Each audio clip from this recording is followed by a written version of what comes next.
Bonjour à tous. Ah, l'arbre de Noël, l'arbre mort du maire vert ELV de Bordeaux, l'arbre interdit. Bon, ça a fait polémique, mais je ne veux pas qu'on en reste là. On va parler de tout cela et des autres choses, mais c'est un peu l'arbre qui cache la forêt, c'est-à-dire l'imposture qu'il faut maintenant démonter de ce parti ELV qui s'accapare l'écologie depuis des dizaines d'années, alors que vous allez voir qu'il y a un lien intime entre écologie et patriotisme et que c'est à nous de revendiquer le vrai combat environnemental, écologique pour notre pays, pour la nature, les animaux, les plantes, les arbres et pour la planète. Vous allez voir qu'on va le faire de manière beaucoup plus sérieuse que ces guignols. De la même manière, on ne va pas parler ici de manière exhaustive de toute l'écologie. Bien sûr, j'ai déjà fait des vidéos sur le sujet, mais on va quand même profiter de cette affaire pour développer quelques points importants. Vous allez voir ça. Évidemment, vous pouvez nous soutenir, me soutenir en simplement vous abonnant à cette chaîne YouTube. Et évidemment, ça vous prend 2 secondes, vous cliquez. Et vraiment, c'est important. Si vous regardez ces vidéos, je vous demande vraiment de le faire. Je vous remercie d'avance. Et c'est très important aussi, c'est de nous soutenir et de vous engager auprès de nous en adhérant aux Patriotes. Il y a un lien pour adhérer en fin de description sur la vidéo, en cliquant également en description sous la vidéo et en commentaire épinglé. Vraiment, je dis que c'est important parce que, vous savez, on me pose des questions parfois. Non, on a des charges fixes par l'État, on a des actions militantes qui sont coûteuses, des déplacements, etc., des tracts, tout ce que vous imaginez. Et on ne vit que des adhérents et des donateurs. Et on vit avec des bénévoles, je vous le redis clairement, à commencer par moi. Voilà, donc vraiment, on a besoin de vous, adhérents ou donateurs, ceux qui peuvent nous aider. Et puis, on veut vraiment que vous engagiez dans le combat, dans votre commune, dans votre région, avec nous. Voilà, je vous attends. Alors, eh bien, nos amis verts, nos amis entre guillemets. Bon. Non, ils sont dangereux. Ils sont dangereux parce qu'ils discréditent et ils pourrissent l'idée d'écologie et ils se la monopolisent de manière indue et c'est vraiment une escroquerie. Une escroquerie politique depuis trop de temps. Il faut maintenant que nous, patriotes, on s'accapare le combat environnemental parce que nous sommes beaucoup plus sérieux et cohérents sur ce sujet-là. Alors, évidemment, les derniers événements, à la limite, c'est pas mal parce que les derniers événements, tous ces maires ELV récemment élus qui disjonctent, évidemment, ça révèle le vrai visage de ce parti et il creuse ça tombe tout seul en fait. On n'a pas besoin presque de le faire, il le fait tout seul. Alors c'est le maire effectivement de Bordeaux, donc Pierre Urmic, qui le 10 septembre a déclaré qu'il n'y aurait plus de sapin de Noël devant l'hôtel de ville de Bordeaux. Je cite, il ne veut plus mettre des arbres morts sur les places de la ville. Bon, on imagine qu'il va aussi interdire le mobilier en bois, les bancs en bois, les tables en bois, les chaises en bois, tout ce que vous pouvez imaginer. Et puis les bouquets de fleurs, parce que ce sont des fleurs mortes. Bon, enfin tout ça est quand même d'un grotesque assez navrant. Mais on peut citer son collègue, le maire de Lyon, vert aussi, ELV, Grégory Doucet. ELV, ça veut dire Europe Écologie Les Verts, on va y revenir. Grégory Doucet, donc à Lyon, qui lui a dit qu'il voulait interdire le Tour de France parce qu'il était, je cite, machiste et polluant. Alors polluant, bon, ils ont fait beaucoup de progrès, il faut continuer. Moi, je suis évidemment pour un Tour de France le moins polluant possible, on est parfaitement d'accord. Mais ça ne veut pas dire que je veux son interdiction, certainement pas. Je soutiens le Tour de France. Et machiste, alors là... Ça fait partie de leur lubie idéologique. Bon. Alors son collègue, le maire ELV de Grenoble, Éric Piolle, est pas mal non plus. Lui, il avait déclaré début juillet dernier que son grand combat, c'était de lutter dans les cours de récréation, dans les écoles, contre les récréations genrées, c'est-à-dire je sais pas, l'aménagement de l'espace des cours de récréation qui favoriserait les jeux des garçons plutôt que des filles. Je ne sais pas très bien ce que ça veut dire. Bon. Alors que sa ville, Grenoble, je le rappelle, est quand même largement à feu et à sang et qu'il devrait avoir d'autres priorités, y compris plein de choses, le logement, les transports et l'insécurité et tout le reste. Bon, enfin non, il s'intéresse à ça. On peut citer également une élue verte à Paris, Alice Coffin, qui elle avait fait sensation récemment, mais qui en 2018, la vidéo est ressortie, avait déclaré, je cite, « Ne pas avoir de mari ». Ça m'expose à ne pas être violé, pas être tué, pas être tabassé. Bon, c'est tout à fait son droit de ne pas avoir de mari, évidemment. C'est pas ça le sujet. Le sujet, c'est quand même l'absurdité de ce qu'elle ajoute derrière. C'est quand même assez incroyable. Où est-ce qu'ils vont chercher ça? Moi, je pense qu'ils ont fait un pari entre eux, en fait. Qui ne nous l'ont pas dit, mais c'est le pari de la plus grosse absurdité. Alors, ce parti ELV... il est né en 2010, mais en fait, c'est le nouveau nom. Alors, ils ont rajouté Europe comme même premier terme. C'est pas anodin. Un premier terme de leur nom, c'est Europe, même avant l'écologie. Donc, ça démontre quand même l'importance, on va y revenir, de leur européisme fanatique. Mais c'est l'héritier d'un parti qui s'appelait Les Verts et qui, lui, a été créé en 1984. Donc, vous voyez, c'est un vieux parti, en fait. Ça fait 36 ans qu'il existe. Et qu'est-ce qu'il a apporté à l'écologie, au combat environnemental? Zéro, évidemment. Et pourtant, ils ont été ministres, etc. Bon. Alors, le problème, voilà, je ne vais pas me focaliser simplement sur l'arbre de Noël et ça, parce que c'est un peu l'anecdote. C'est l'arbre qui cache la forêt. Le problème, c'est que ils ne sont pas cohérents et donc ils sont totalement inefficaces sur l'écologie. Je vais commencer par quelque chose d'important, c'est cette mode, ils suivent toujours les modes médiatiques. Et ça, c'est mauvais signe. Quand vous suivez les modes médiatiques, c'est que vous n'avez pas de ligne de conduite cohérente. J'en veux pour preuve Greta Thunberg. Alors, Greta Thunberg, vous savez, c'est un phénomène médiatique. Cette jeune Suédoise, vous la connaissez tous, qui est apparue aussi vite d'ailleurs qu'elle a disparu. Hein. Là, elle a disparu, elle est retournée à l'école. Bon, enfin, tant mieux pour elle. Mais ça a été quand même la folie pendant un an. Et c'était un phénomène évidemment médiatique parce que très vite derrière, il y a eu beaucoup de publicité, de campagnes, des campagnes de presse mondiale, ce qui prouve qu'il y a des agences derrière. Et puis tout de suite le soutien de Barack Obama, on a vu Macron, etc. Et on a vu les Verts se précipiter, sans réfléchir. Ainsi, le 25 septembre 2019, Yannick Jadot, qui est la principale figure des Verts, disait Greta Thunberg a raison d'interpeller les gouvernements pour leur dire vous n'en faites pas assez.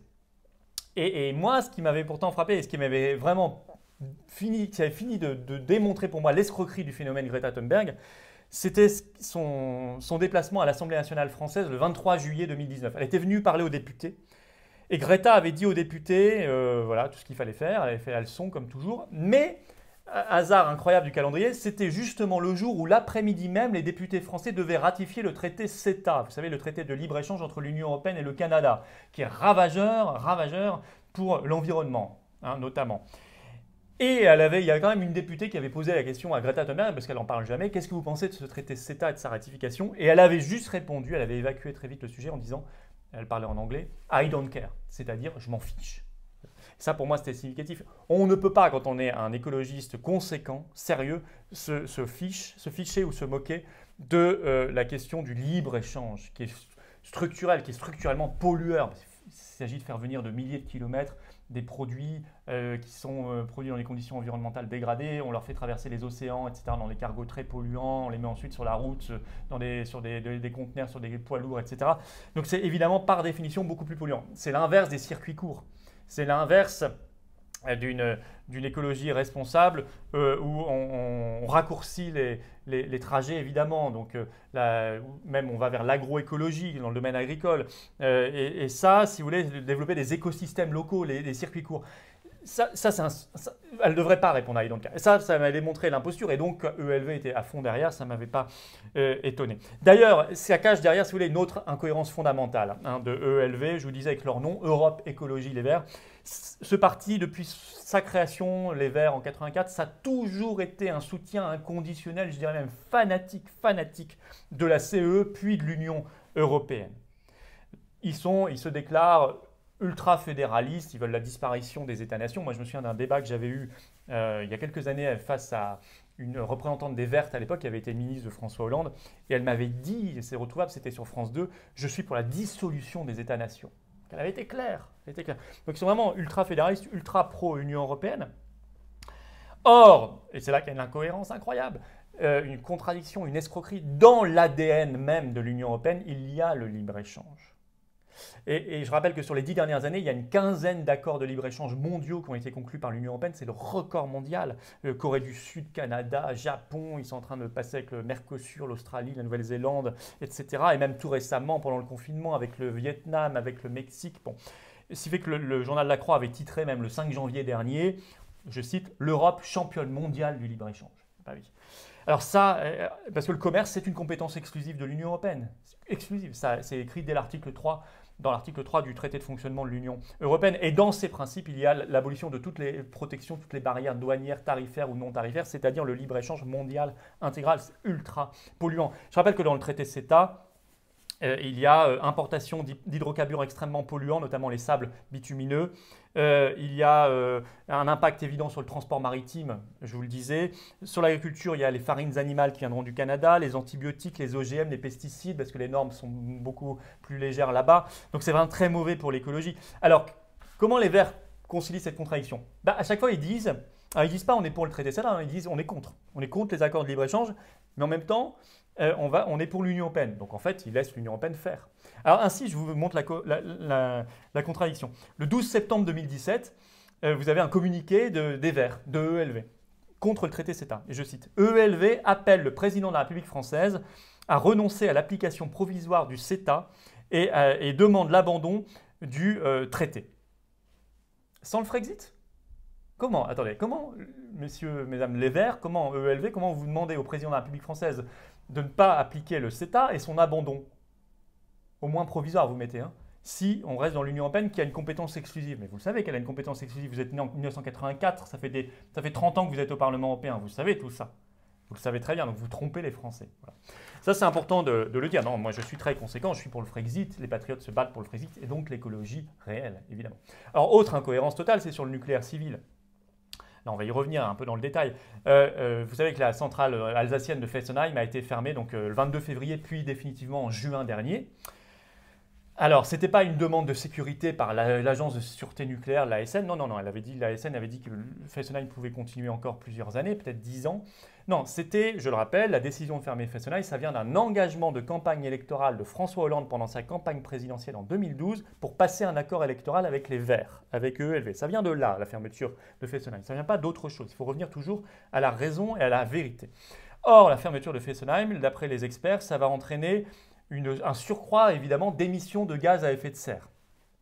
On estime que ça va entraîner rien que cette centrale l'équivalent de 10 à 20% de tout ce que produit l'Île-de-France chaque année comme gaz à effet de serre. L'Île-de-France, c'est quand même 12 millions d'habitants. Donc c'est considérable. Et c'est que le CNRS en fait, on prend le chemin allemand. Le chemin allemand où ils ont fermé le nucléaire sous pression des Verts allemands, hein, qui sont les grands amis des Verts français. Et ils ont rallumé des centrales à charbon. Ce qui fait qu'aujourd'hui, le CNRS a calculé que le taux d'émission de dioxyde de carbone, de CO2 par kilowattheure produit était 10 fois plus important en Allemagne qu'en France. Voilà. Donc ils sont contre-productifs. Et d'ailleurs, dans un article récent, le 7 septembre de Transition et Énergie, il est écrit « La Chine et les États-Unis parient sur le nucléaire, la France s'en détourne, alors que c'est une énergie dont elle est encore l'un des leaders mondiaux. » C'est absurde et c'est idéologique, sous pression notamment d'Europe Écologie, les Verts. Alors moi, je ne suis pas un inconséquent sur le nucléaire civil, il faut faire attention, il faut faire toujours de l'investissement. Mais ça a un intérêt quand même, ça évite les énergies fossiles, parce qu'on ne peut pas mettre que du solaire. Alors, je ne vous parle même pas des hydroliennes et éoliennes qui ont un mauvais bilan carbone et qui sont en plus ravageuses sur l'environnement, y compris visuel et sonore. Mais il faut faire de la recherche, donc à terme aller vers la fusion nucléaire, une autre dimension, une autre technologie. Là, on aura réglé le problème des déchets nucléaires, mais ce n'est pas tout à fait pour maintenant. Mais il faut y travailler. Et puis en janvier 2020, des scientifiques de l'université de Bristol en Angleterre avaient réussi à fabriquer à partir de déchets nucléaires, ce qui est le vrai problème, du diamant capable de fournir de l'électricité de façon quasi éternelle. Mais voilà, c'est une piste, je ne sais pas ce que cette piste de recherche donne vraiment, mais c'est une piste. En tout cas, si on ne cherche pas, on ne trouvera pas. Il faut chercher. Or là, on coupe la recherche, on arrête, et donc on va aller vers plus de pollution. Et ça, c'est l'idéologie d'Europe Écologie Les Verts, la grande contradiction. Leur fanatisme écolo, anti-écolo, je dirais, c'est les taxes.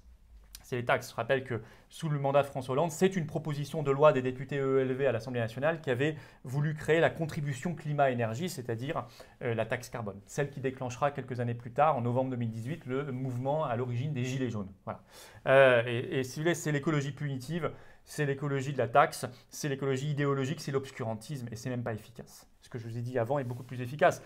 Et par ailleurs, enfin, je finirai sur une dernière escroquerie des ELV, c'est qu'on les entend si peu sur la protection animale. Or, pour moi, la condition animale, c'est fondamental. Ça fait partie tout à fait de la défense de la nature et de l'écologie. C'est le règne du vivant. Mais alors, vous trouverez bien sûr de temps en temps des élus ELV qui parlent de la protection animale, bien sûr. Mais vous savez, nous, aux Patriotes, dès notre création en 2017, on a mis la protection animale dans notre charte fondatrice. Et on en parle sérieusement, que ce soit sur l'expérimentation animale, la protection des animaux de compagnie, sur la question de certaines formes de chasse, sur l'abattage rituel sans étourdissement, sur les cruautés contre les animaux, sur les conditions d'élevage. Il faut accompagner d'ailleurs nos éleveurs, et puis l'importation avec les traités de libre-échange qui importent de l'élevage fait dans des conditions épouvantables de cruauté animale. Ça, c'est conséquent. Or, eux, on les entend si peu. Et évidemment, vous ne les entendez pas sur l'abattage rituel parce que là, ils sont communautaristes. Donc, ils sont en contradiction avec eux-mêmes, évidemment. Or, il faudrait évidemment rendre obligatoire l'abattage avec étourdissement. Voilà, et tout le reste. J'ai voulu aborder ces thèmes-là pour vous montrer que le patriotisme et l'écologie, ça rime et que nous avons une vraie vision écologique et que nous devons la développer ensemble et reprendre notre place, pas laisser ces imposteurs, cette escroquerie intellectuelle et politique de ELV occuper tout le terrain de l'écologie. Il faut mener ce combat qui est un combat fondamental, culturel, politique, écolo. Voilà. Si vous êtes d'accord avec ce combat et vous le menez avec nous, vous voulez le mener avec nous, eh bien adhérez aux Patriotes, prenez votre carte orange, il y a un lien en description sous cette vidéo, également en cliquant directement sur l'écran, également en commentaire épinglé. Puis je vous rappelle que vous pouvez, en description, vous procurer pour 9 € mon tout récent livre Covid-19, l'oligarchie démasquée. Il commence très très fort, il s'est classé tout de suite dans le top 100 français des livres et numéro 2 des livres politiques immédiatement. Merci beaucoup à vous aussi de vous procurer. Allez, à bientôt et vive la France!